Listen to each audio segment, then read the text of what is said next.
มาส่วนปลาถนนเสร็จแล้วพอเอ้ยมาขอลูกสาวอีพอนี่แล้วไปเป็นลูกไผ่หลานนั่ง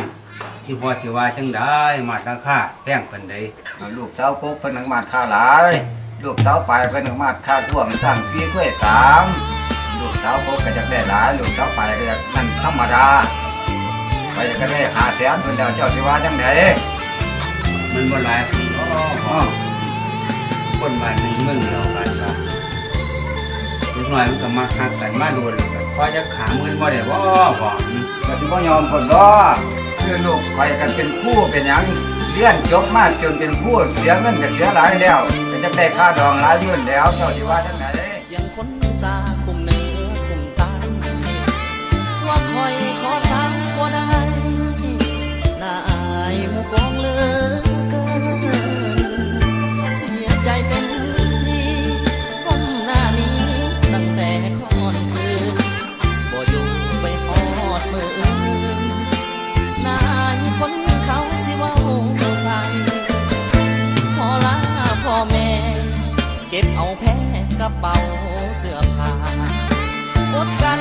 ในเดินน้ำตามึงอย่าเฝ้าหลังออกลากูบ่เจ้าของตอนนี้กำลังอับอายเสียหน้าเอาแก่ยิงสายที่ขอไปตายดับหน้าดีกว่าเปิดอาจารย์นายชาเจ้าของมันจน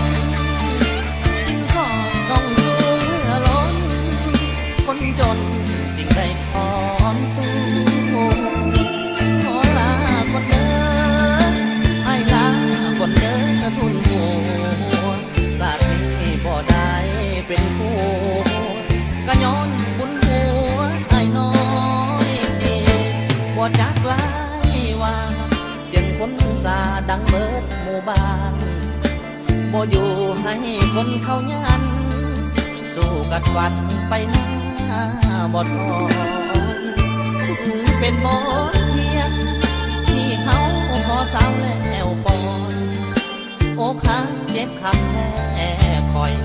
ย้อนเงินเฮาน้อยยิ่งบ่ได้สาว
ดังเบิดหมู่บ้าน